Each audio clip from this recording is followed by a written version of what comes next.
तो फिल्म की शुरुआत में बताया जाता है कि दुनिया पर रिसोर्सेज खत्म हो गए हैं। रिसोर्सेज की तलाश के लिए एस्ट्रोनॉट्स और साइंटिस्ट की एक टीम को प्लैनेट नेपच्यून पर भेजने का फैसला किया गया और मूवी में काफी साल का अरसा गुजर जाता है। एक नए एक्सपेरिमेंट पर काम करते हुए एक एस्ट्रोनॉट मेजर रॉय से हम मिलते हैं, जिन्हें अपने स्पेस स्टेशन को ठीक करने में मसला हो रहा था क्योंकि कुछ अजीब एनर्जी वेव्स स्पेस से अर्थ पर आकर टकरा रही थी और इनसे जमीन पर काफी सारे इंसान भी मर रहे थे और मेजर रॉय भी उससे गिरकर तेजी से जमीन की तरफ बढ़ने लगते हैं। ग्रेविटी की वजह से वो अर्थ पर तो आ गए, पर उनके सभी साथी स्पेस में ही कहीं गुम हो गए, मर गए। वो अपनी टीम के एक अकेले इंसान थे जो जिंदा बचकर जमीन पे आए थे, लेकिन जैसे इतने बड़े हादसे के बावजूद बचने वाली जिंदगी रॉय को खुशी नहीं दे रही थी। उनको खुशी या गम जैसे महसूस ही नहीं होता था, इसीलिए उनकी वाइफ ने भी उन्हें छोड़ दिया था। रॉय हमेशा से ऐसा नहीं था, बल्कि उसकी लाइफ में होने वाले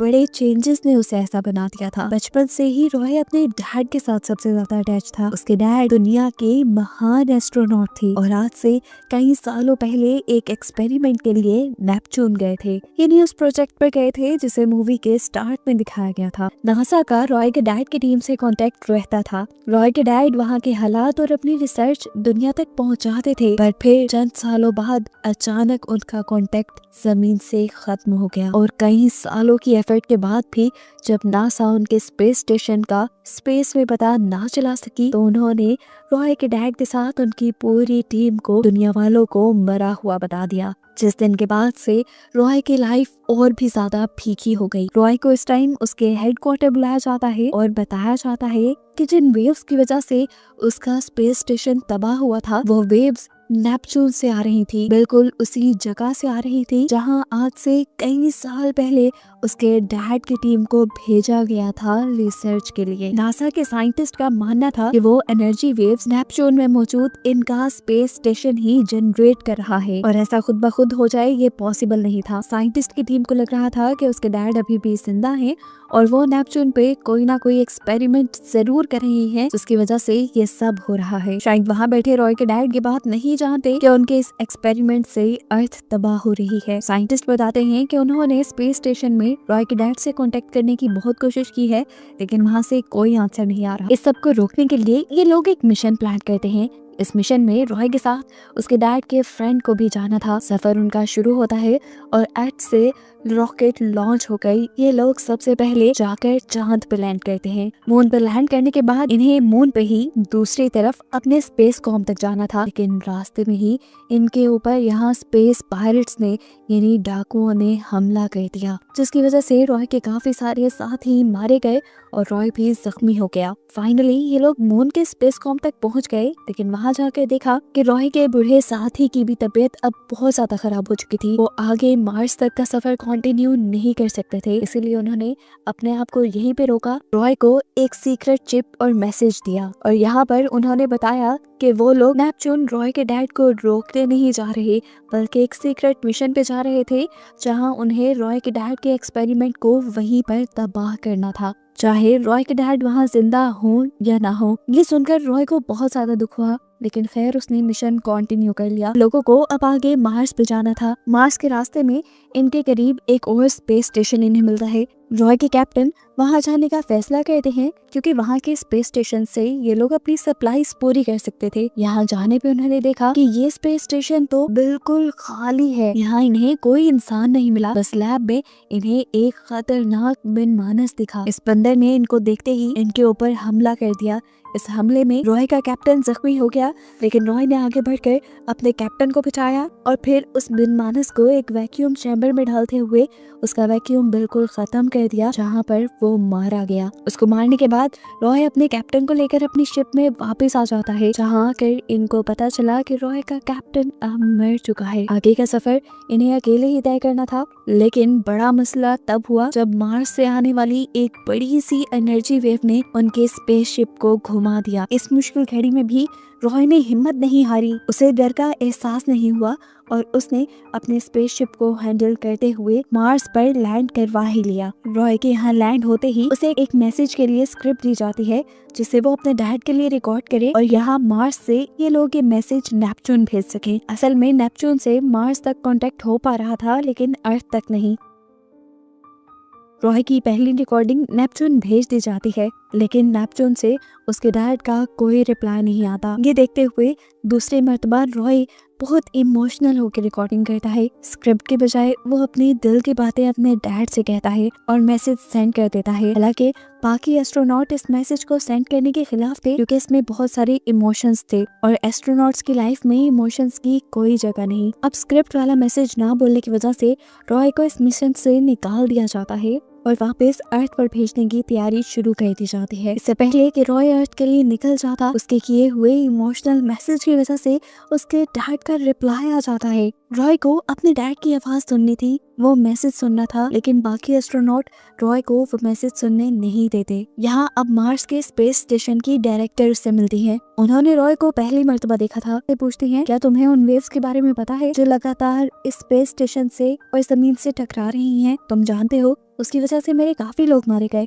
रॉय उसकी इस बात का जवाब नहीं देता और जब वहाँ से जाने ही वाला होता है तो डायरेक्टर से पूछती है, तुम जानते हो कि तुम्हारे डैड के साथ क्या हुआ था? उसकी बात सुनकर रॉय रुक गया। डायरेक्टर ने अब उसे उसके डैड की एक वीडियो दिखाई जो काफी साल पहले उन्हें रिसीव हुई थी। इस वीडियो में रॉय के डैड सबको बता रहे थे कि उन्हें एक बहुत बड़े प्रोजेक्ट के लिए यहाँ नेपच्यून पर भेजा गया था। इनकी रिसर्च बहुत अच्छी चल रही थी लेकिन रॉय के डैड के बाकी सारे साथी अकेले रह रहकर यहाँ पे साइकोलॉजिकली वीक हो गए। यहाँ की जिंदगी उन्हें बेकार लगने लगी और उन्होंने अर्थ पर वापस जाने का फैसला किया। लेकिन रॉय के डैड अपने सफर में इतने आगे निकलकर वापस जाना नहीं चाहते थे क्योंकि वो कैप्टन थे। सबकी मजबूरी थी उनकी बात मानना, लेकिन सब ने यहाँ पे उनके साथ बगावत की और मिलकर अर्थ पर वापस जाने का फैसला किया। ये देखते हुए रॉय के डैड ने स्पेसशिप के सारे ही लाइफ सपोर्ट सिस्टम डिसेबल कर दिए, बंद कर दिए, जिसकी वजह से उनके क्रू के सभी मेंबर्स मारे गए। ये सुनकर रॉय शॉक में था क्योंकि उसके डैड, जिसे दुनिया का सबसे बड़ा साइंटिस्ट, सबसे बड़ा एस्ट्रोनॉट माना जाता था, वो असल में एक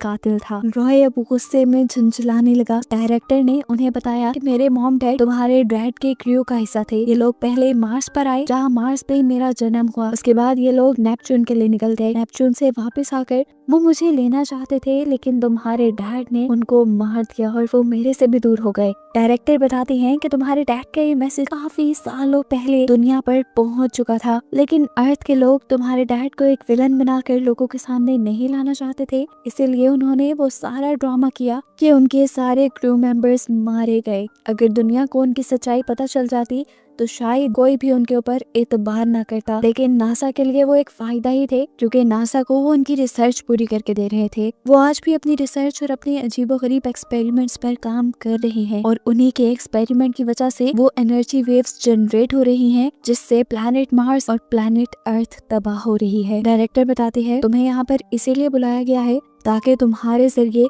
तुम्हारे डैड से कांटेक्ट किया जा सके और उनका लोकेशन ट्रैक करके उन्हें रोका जा सके। डायरेक्टर अब उसे ये भी बताती है कि वो लोग रॉय के डैड का लोकेशन पता चला चुके हैं और अब रॉय जिस स्पेसशिप से यहाँ आया था उसी स्पेसशिप से अब 5 क्रू मेंबर जा रहे हैं नेपच्यून की तरफ, लीमा स्पेसशिप के प्रोजेक्ट को तबाह करने के लिए, यानी तुम्हारे डैड के एक्सपेरिमेंट्स को तबाह करने के लिए। रॉय को अब अपने डैड से मिलना था जिंदगी में एक मर्तबा। वो डायरेक्टर से कहता है कि आप मेरी मदद करेंगी। डायरेक्टर उसकी बात मान जाती हैं और उसे कहती हैं कि मैं तुम्हें सिर्फ रॉकेट तक पहुंचा सकती हूँ, उससे आगे तुम्हें खुद सफर करना होगा। रॉय मान जाता है और अब डायरेक्टर उसे एक टनल के जरिए रॉकेट लॉन्चर तक पहुँचा देती है। यहाँ से रॉकेट लॉन्चिंग स्टार्ट होने ही वाली थी लेकिन तेजी से रॉय ऊपर की तरफ चढ़ने लगा। ठीक लॉन्चिंग के टाइम पर रॉय स्पेसशिप का दरवाजा खोल लेता है और अंदर आने की कोशिश करता है जिससे स्पेसशिप के अंदर खतरे के अलार्म बजने लगते हैं। ये लोग बाहर जब चेक करने गए तो इन्हें बाहर रॉय दिखा, जिसे देखते ही इन सब लोगों ने रॉय को बेहोश करने का डिसाइड किया, क्योंकि वो इनका मिशन खराब भी कर सकता था। इस सब के दौरान इन्होंने ध्यान नहीं दिया कि स्पेसशिप का दरवाजा अभी भी खुला है। स्पेसशिप के दरवाजा खुले होने की वजह से अंदर का प्रेशर काफी डाउन हो जाता है। इन लोगों के ऑक्सीजन टैंक भर जाते हैं। ऑक्सीजन की कमी की वजह से अब यहाँ पर क्रू मेंबर्स मारे जा रहे थे, लेकिन रॉय अभी तक जिंदा बचा था क्योंकि उसने स्पेस सूट पहना हुआ था। अब उसने अपनी स्पेसशिप का दरवाजा बंद किया और कंट्रोल डेक की तरफ चला गया। वहां जाकर उसने अर्थ पर यहाँ इस स्पेसशिप में होने वाला सारा वाकया बताया और नेपच्यून के लिए सफर शुरू कर दिया। इस पूरे सफर में वो काफी डिप्रेस रहा था। वो अपने डैड को क्या समझता था और उसके डैड कहाँ निकले, वो तो उसे भी छोड़ गए थे। अपने डैड के वीडियो क्लिप्स देखते हुए उन्हें वीडियोस में उसकी वाइफ भी आ गई, जिसे देखकर उसे दुख का एहसास होने लगा। वो सोचने लगा कि वो ऐसा क्यों है, उसकी जिंदगी में इतना अकेलापन क्यों है। ये सब सोचते सोचते उसे रियलाइज होता है कि उसका ये अकेलापन सिर्फ उसके डैड के दिए हुए डिप्रेशन की वजह से है। उसके डैड के जाने ने उसको मेंटली अनस्टेबल कर दिया था, जिसके बाद से उसने अकेले ही रहना शुरू कर दिया और किसी के साथ भी वो अब कंफर्टेबल नहीं होता था। वो अब थक चुका था। थोड़ा वक्त गुजरता है और दिखाया जाता है कि finally Roy Lima space station Neptune में पहुंच गया था। यहाँ जाते ही उसके रोंगटे खड़े हो गए, क्योंकि उसने देखा कि ये पूरा स्पेस स्टेशन खाली था और जगह जगह मरे हुए एस्ट्रोनॉट्स की लाशें उड़ रही थी। उसे यहाँ अपने डैड भी कहीं नहीं दिखे और आगे जाने पर एक बड़ा सा कंटेनर नजर आया। इसके अंदर ही केमिकल रिएक्शन हो रहा था, जिसकी वजह से एनर्जी वेव्स जनरेट होकर अर्थ और मार्स को तबाह कर रही थी। वो जानता था कि अब उसे इसी कंटेनर को तबाह करना है। वो अपना न्यूक्लियर वेपन लोड करने लगता है कि तभी उसके डैड उसके पास आ जाते हैं। वो ऊपर की तरफ खड़े हुए थे। उन्होंने रॉय को देखते ही पहचान लिया और पूछा, रॉय क्या तुम हो वहाँ पर? रॉय इतने सालों बाद अपने डैड को देखकर इमोशनल हो गया। ना चाहते हुए भी उसने पूछ ही लिया, कैसे हैं डैड? उसके डैड ने जवाब दिया, थका हुआ हूँ, काफी सालों से इन एनर्जी वेव्स को कंट्रोल करने की कोशिश कर रहा हूँ। ये सुनकर रॉय भी हैरान हो जाता है, क्योंकि उसे तो खबर मिली थी कि उसके डैड जानबूझकर ये सब बना रहे हैं। वो अब अपने डैड से इसकी सच्चाई पूछता है तो डैड उसे कहानी बताना शुरू करते हैं कि जब मेरे सारे क्रू मेंबर्स यहाँ से जाने लगे तो ये स्पेस स्टेशन भी तबाह होने वाला था। हमारी स्पेसशिप में एक एंटी मैटर था जो स्पेस की दूसरी एनर्जीज को अपनी तरफ अट्रैक्ट करने लगा और फिर इसके अंदर से बहुत बड़ी एनर्जी वेव्स निकलने लगी। इन्हीं वेव्स की वजह से मेरे सारे क्रू मेंबर्स भी मारे गए, लेकिन मैं बच गया और इन वेव्स को कंट्रोल करने की कोशिश में लग गया। उसकी बात सुनकर रॉय हैरान होता है और उनसे कहता है, आप परेशान मत हो डैड, अब मैं आ गया हूँ, अब मैं सब ठीक कर दूंगा। ये सब ठीक करके हम दोनों अर्थ पे चलेंगे। लेकिन उसके डैड ने ये सुनते ही मना कर दिया, क्योंकि वो अर्थ पे जाना नहीं चाहते थे। उसे बताते हैं कि अर्थ मुझे कभी भी अपनी दुनिया लगती ही नहीं थी। वो हमेशा से स्पेस में आकर स्पेस की चीजों और एलियंस के बारे में रिसर्च करना चाहते थे। वो बताते हैं कि स्पेस मेरी पहली प्रायोरिटी थी। इसी के लिए मैं अपनी वाइफ, फैमिली, तुम्हें और पूरी दुनिया को छोड़कर यहाँ आ गया। मैंने तुम्हें ज्यादा प्यार भी इसीलिए नहीं किया क्योंकि मैं जानता था कि अगर मैं तुमसे अटैच हो गया तो मैं यहाँ पर नहीं रह पाऊंगा। रॉय उनकी बात सुनकर थोड़ा सा इमोशनल हो गया, क्योंकि जिससे वो इतना ज्यादा प्यार करता था, आज उसके वही डैड उसे कह रहे थे कि वो उससे प्यार नहीं करते। रॉय यहाँ उनसे कहता है, आप नहीं लेकिन मैं आपसे प्यार करता हूँ डैड, इसीलिए मैं आपको अर्थ पर लेकर जाऊंगा। ये कहते ही वो अपना न्यूक्लियर वेपन लोड करने लगा, जिससे वो एंटी मैटर को तबाह कर देते और अपने डैड को लेकर वो यहाँ से वापस आ जाता। वेपन लोड करने के बाद उसने अपने डैड को स्पेस सूट पहनाया और स्टेशन से बाहर आने के लिए सेटअप क्रिएट करने लगे। लेकिन यहाँ पर उसके डैड ने उसे कहा, नहीं रॉय, मुझे दुनिया पर नहीं जाना, प्लीज मुझे छोड़ दो,